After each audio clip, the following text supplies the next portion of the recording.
Bem-vindo ao Devaneio Podcast, um espaço para se perder em pensamentos e reflexões. Aqui eu compartilho as minhas experiências, ideias e aprendizados em uma conversa introspectiva. Então, feche os olhos, respira fundo e se permita mergulhar.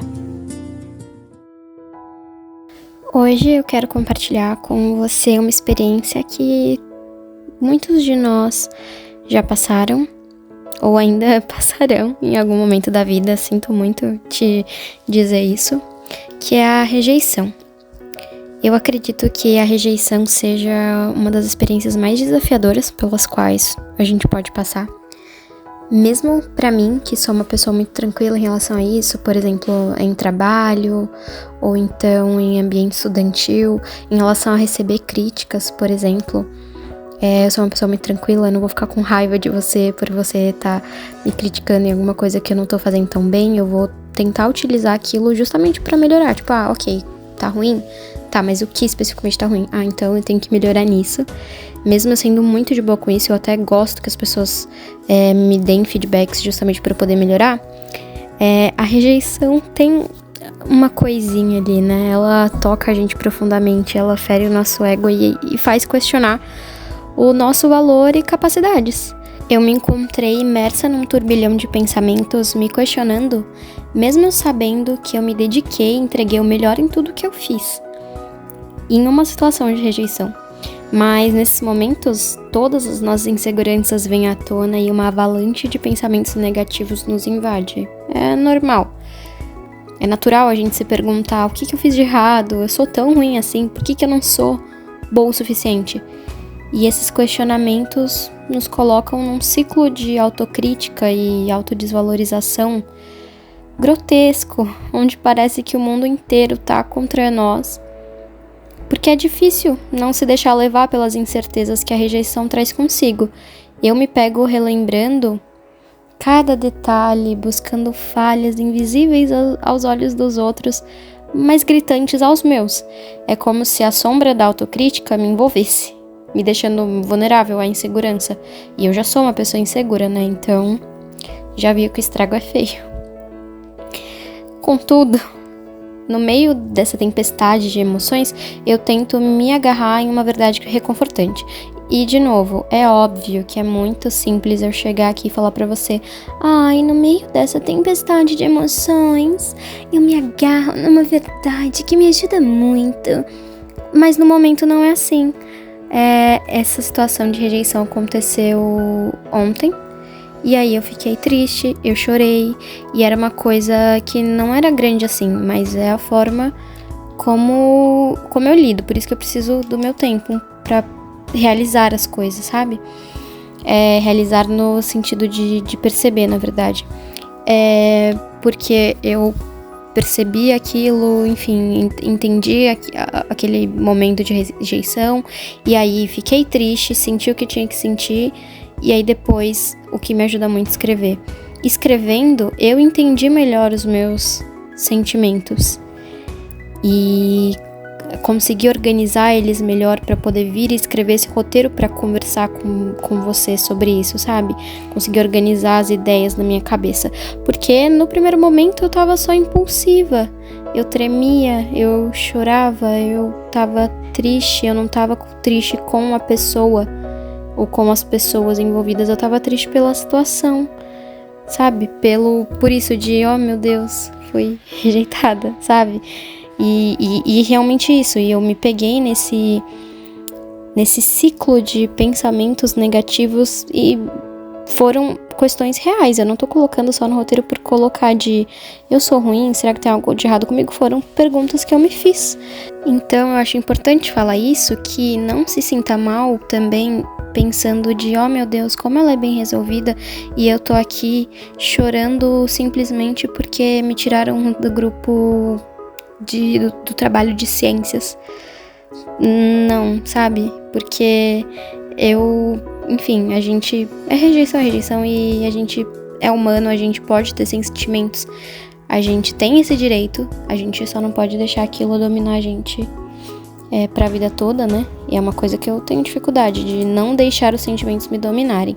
E aí, por isso que eu gosto de compartilhar essas coisas, porque aí eu passo por aquilo e eu passo pelas coisas muito profundamente. Eu não sei se eu já comentei aqui, mas eu já comentei no meu Instagram. Eu recentemente fui diagnosticada com borderline, faz uns meses, na verdade. Então, eu sinto as coisas muito intensamente. Então, eu acho que é bacana eu compartilhar desse ponto de vista, de eu sentir muito intensamente agora que passou e eu consigo enxergar os padrões, eu vir aqui falar, sabe? Como uma conversa. Mas enfim, voltando ao que eu tava falando, nessa tempestade de emoções, né?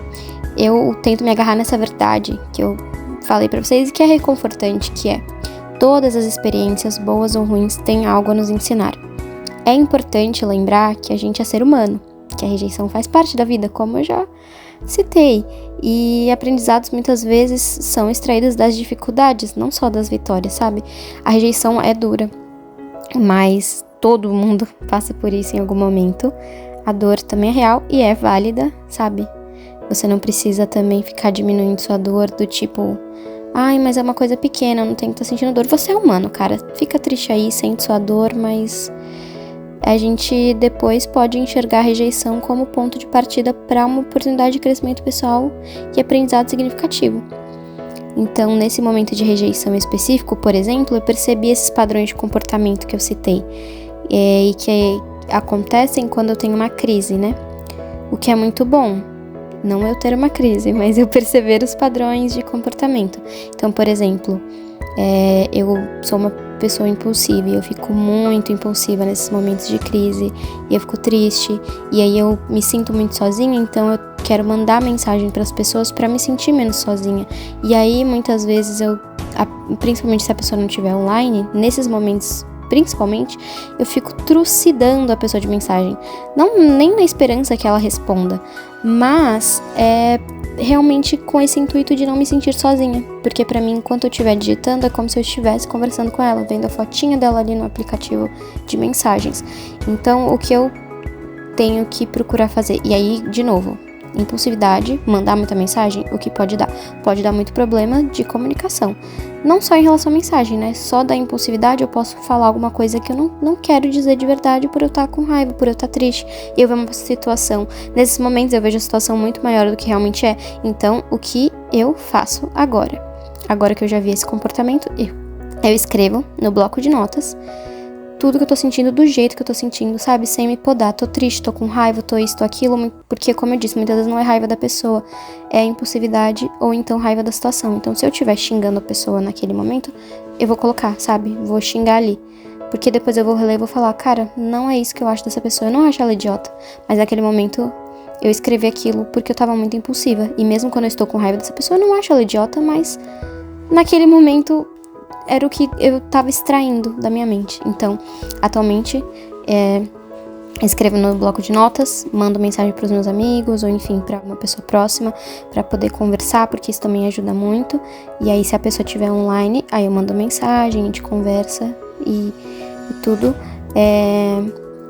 E depois, no final da conversa ou do bloco de notas, eu já percebo que os meus pensamentos são outros. E eu tento redirecionar os meus pensamentos. Tem uma frase também que eu levo que é: a gente não controla o primeiro pensamento, mas a gente controla o segundo. Então, se você pensar: nossa, eu sou muito idiota, às vezes vem à tona, mas você pode controlar o segundo, do tipo: não, eu não sou idiota, eu sou uma pessoa válida de amor, de cuidado, e por que eu cuido dos outros e não cuido de mim? Então, você pode se acolher também, sabe? O segundo pensamento você escolhe, por isso que eu vou escrevendo tudo. E aí depois eu vou tentando redirecionar esses pensamentos, e aí eu penso: eu tô triste, mas por que eu... Sabe, falando tipo, por que eu tô triste com uma coisa idiota dessas? E aí depois eu penso: não, tá, tudo bem. Por exemplo, essa rejeição eu fui retirada de um projeto. Então, eu começo a pensar, e eu tenho mania de ver muito mais o lado dos outros do que o do meu. E aí eu ficava: mas as pessoas têm direito de tirar isso. Imagina se eu quisesse tirar alguém do projeto, sabe? Tá tudo bem. Não precisa ser desse jeito. E foi sabe? E, de novo, eu sei que a situação não é grave assim, porque foi tudo bem. A pessoa conversou comigo, eu falei, tipo, não, tudo bem, entendo, já ia sair. E foi tudo bem, entendeu? A questão é a forma como eu lido, eu comigo mesma. Mas então, eu fui falar comigo mesma, escrever que tudo bem as pessoas me retirarem do projeto e que elas estão no direito delas e que se fosse o contrário estaria tudo bem, também não estaria. E aí depois eu pensei, mas também está tudo bem eu ficar triste, sabe? Não preciso ser também taxada como eu mesma me taxei ontem na ocasião de imatura por estar triste por aquilo. Eu sou humana, eu posso ficar triste por aquilo, eu só não posso tomar iniciativas infantis ou qualquer outra coisa do tipo. Isso vai me tornar imatura, mas ficar triste não me torna uma pessoa imatura. Eu posso ser imatura por outras coisas. Mas, enfim, eu consegui identificar esses comportamentos. Isso é muito bom, sabe? Me deu... Isso de escrever me dá a chance de pensar de diferentes formas para enfrentar a situação sem que me prejudique de uma forma tão grande. Porque aí essas crises vão acontecer inevitavelmente. Então eu preciso mudar a forma como eu lido para que não me afetem tanto. E tem outra coisa também que eu costumo repetir para mim mesma nesses momentos de adversidade, que se foi tirado de você, é porque algo melhor está por vir. Essa frase, embora muito clichê, ela carrega uma sabedoria muito profunda também. O que tem de clichê tem de profunda. Que talvez essa rejeição seja apenas o empurrão que eu precisava para me aprimorar. É talvez uma perspectiva que nos convida a acreditar que a vida tá constantemente guiando a gente pro melhor, sabe? Um exemplo disso um exemplo assim, de como aplicado. Meu amigo fez um comentário sobre isso, porque eu falei justamente isso, sobre essa frase que eu tento levar. E aí o comentário dele foi isso foi melhor assim, Dude. Talvez eles não tivessem tido essa iniciativa, né, de me tirar do projeto, e você procrastinasse pra sair. E aí ia ficar com o mesmo grupo, não ia mudar pra um grupo diferente. E aí por que ele falou isso? Porque eu, na verdade, já queria sair do grupo porque eu tava insatisfeita com algumas coisas. Então, e aí isso também é engraçado. Eu quero já falar disso aqui, isso aqui foi bem pessoal. Não engraçado, curioso, né? Por isso que eu citei o ego, como a rejeição pega no ego. Porque eu já queria sair desse projeto. Eu já tinha conversado com outras pessoas, já tava com isso em mente, pra poder trabalhar com pessoas diferentes, tentar fazer projetos em níveis diferentes. E aí, então, eu já queria sair. E, na verdade, eu já considerava que eu estivesse fora do projeto. E aí, eu recebi a mensagem. E aí que eu, a primeiro momento, pensei que tava tudo bem, justamente porque eu já queria sair, né? Mandei a mensagem, não, está tudo bem. Só que aí depois eu fiquei triste, porque acabou ferindo meu ego. Então, assim, eu já queria sair, pra vocês verem como é curioso isso, né? Eu não tô sabendo nem dissertar mais sobre isso, porque eu realmente só achei curioso. E, assim, a gente não consegue entender os motivos da rejeição imediatamente, né? E é difícil aceitar que algo não deu certo, principalmente quando a gente investe muito da gente numa situação, numa pessoa. Mas quando a ansiedade e o tempo passam, a gente consegue analisar a situação com mais racionalidade, a gente tem mais clareza e mais tranquilidade. Mas é óbvio que as lições que você tira não são graças a essa pessoa, as pessoas relacionadas à situação. Elas não te fizeram nenhum favor com essas situações, entre aspas, ruins. Eu não sei qual situação você está passando, mas enfim. É importante você entender que as lições que você aprendeu, que você tirou disso, são mérito seu. Então, a gente não tá querendo colocar aqui como, agradeça a pessoa porque ela fez essa coisa ruim, porque ela foi FDP com você. Não é isso. As pessoas... É isso. Uma coisa que vai acontecer as pessoas vão ser FDP com a gente a vida toda. Não todo mundo, mas enfim, sempre terão pessoas assim. Sempre terão rejeições. Sempre haverão. Sempre haverão coisas chatas. Então, é a gente entender como passar por aquilo sem causar tanta dor, sabe? Então, é mérito seu, entendeu? Não é graças a essa pessoa, porque se não fosse ela, seria outra pessoa. E aí, também, aproveitando só pra citar, né, o que eu falei de, tipo, algo, se foi tirado é porque algo melhor vai vir e tal. E que eu acho que carrega uma mensagem bacana. Também não estou a fim de romantizar coisas ruins, enfim, pobreza, fome, desemprego ou qualquer outra coisa do tipo. Até porque eu sou uma pessoa pobre também, gente, calma aí. Isso, na verdade, é justamente pra gente não levar a vida com tanta amargura, porque a gente já sofre com muita coisa. E aí, se a gente ficar sempre pensando em todas as coisas ruins do mundo, a gente vai sofrer ainda mais. E aqui também não é uma mensagem dizendo pra você ser alienado, porque eu, por exemplo, eu acho que eu não sou uma pessoa alienada. pelo menos não totalmente. Não é pra você fechar os olhos e tudo lindo, sabe? Você, claro, tem que enxergar as situações ao seu redor, no seu bairro, no seu país, tudo. A gente sabe que coisas ruins existem, o desemprego tá aí e outras coisas, mas não vou falar aqui porque a gente já tá falando de coisa chata, já tá falando de rejeição, deixa isso pra outro podcast, outro episódio, mas num geral, sabe? Ver pra levar a vida com mais leveza, ver beleza nas coisas pequenas, sabe? E tentar dar uma romantizada por isso, não é ser alienado também, não, e aceitar, tipo, ai, sim, vou fazer hora extra e vou, sei lá, por exemplo, hora extra não remunerada, não vou ganhar nenhum direito trabalhista e vou ser super feliz porque, e tudo mais, vou acordar 3 da manhã, vou dormir 2:30 e, oba, a vida não é assim também, sabe? Não é questão de simplesmente aceitar as coisas, é só pra gente levar com mais leveza. É bacana pontuar isso. Não temos pessoas alienadas aqui, temos pessoas inteligentes ouvindo, conversando comigo aqui. E aí, como eu disse, né? A vida é cheia de surpresas, a gente não entende sempre esses desígnios no momento que eles acontecem, né? Mas a rejeição pode abrir essas portas para oportunidades que a gente não imagina. Porque ela vai forçar a gente a repensar os caminhos, vai forçar a gente a reviver, a pensar, apesar de você não se deixe levar para a insegurança de o que há de errado comigo. Porém, sim, pense, o que eu poderia ter feito melhor? Que é uma pergunta parecida, mas de uma maneira diferente, sabe? Então você reavaliar suas escolhas e para poder evoluir e também se reconectar com o que realmente importa pra gente. Às vezes a rejeição vai fazer a gente repensar mesmo nossos caminhos. E aí, por mais difícil que seja, ela pode ser esse impulso que a gente precisa pra evolução. Então agora, eu acho que é o tempo pra eu me Nossa, como ela... dicção péssima. Então acho que agora é tempo pra eu me reconectar comigo mesma e abraçar as falhas, aprender com elas, né? Porque é nesses momentos mais desafiadores que a gente descobre a nossa resiliência e a capacidade de superação. A gente acha que a gente não consegue, mas quando a gente passa por esse momento, a gente vê que a gente consegue. Até porque a gente não tem muita outra opção, né, amores?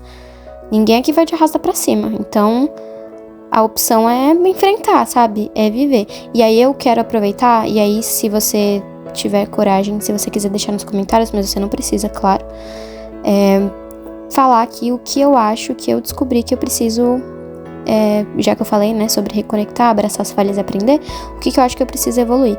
Eu sou uma pessoa muito perfeccionista e eu acabo transmitindo isso para as pessoas, então eu quero tudo perfeito e aí eu fico cobrando perfeição dos outros também, e as pessoas não têm a mesma vivência que a nossa. Então, nesse sentido, ser um pouco mais flexível, sabe? Apesar de eu me achar uma pessoa flexível, mas... E nessa situação, não é nela que eu preciso ser mais flexível, mas dela eu consegui tirar essa lição, entendeu? Então, isso é bacana também. Talvez eu tenha que levar as coisas também com mais leveza. Talvez não, com certeza, né? Então, se você quiser também deixar nos comentários, mandar na DM, a gente pode conversar um pouquinho. Mas aí é isso, a vida é cheia de possibilidades. Se esse projeto não encontrou seu lugar agora, eu tenho certeza que o universo vai reservar algo especial pra gente. Cada passo, a gente andando pra frente e pra trás, é um processo, sabe? Faz parte do processo de autodescoberta. Então, que a gente possa acolher essas emoções, dar tempo ao tempo, permitir sentir a dor da rejeição, mas também abraçar a esperança que algo melhor tá aguardando a gente. E valorizar esses aprendizados, as experiências, porque elas vão contribuir. E aí eu encorajo, ótimo, né? Eu encorajo você a olhar para além da rejeição e enxergar essas possibilidades e acreditar que há esse universo esperando você, para você ser gentil com você. Ficar triste é o seu direito também, mas, sabe, sente essa dor e enxerga uma oportunidade também. Não deixa que a tristeza te consuma, sabe? Vive a tristeza pra não explodir, né? Não guardar todos os sentimentos e virar um rojão, sair voando por aí. Mas também não deixar que elas tomem conta de você. E aí pratica o autoconhecimento, confia nesse processo da vida e leva esse lema que eu acho que é legal. Se foi tirado de você é porque algo melhor vai vir. Se você chegou atrasado pra pegar o ônibus, é porque o ônibus ia acabar quebrando no meio do caminho e ia fazer você chegar mais atrasado ainda.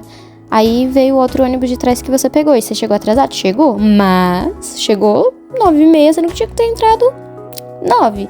Podia ter chegado 10h30. Chegou 9h30, olha só. Não é mesmo? Então, obrigada por se juntar a mim nessa jornada introspectiva. Eu espero que você tenha encontrado inspiração, reflexão ou alguma ferramenta para te ajudar ao longo do caminho nesse episódio do podcast. Mas lembra que a jornada do autoconhecimento é contínua. Até a próxima vez.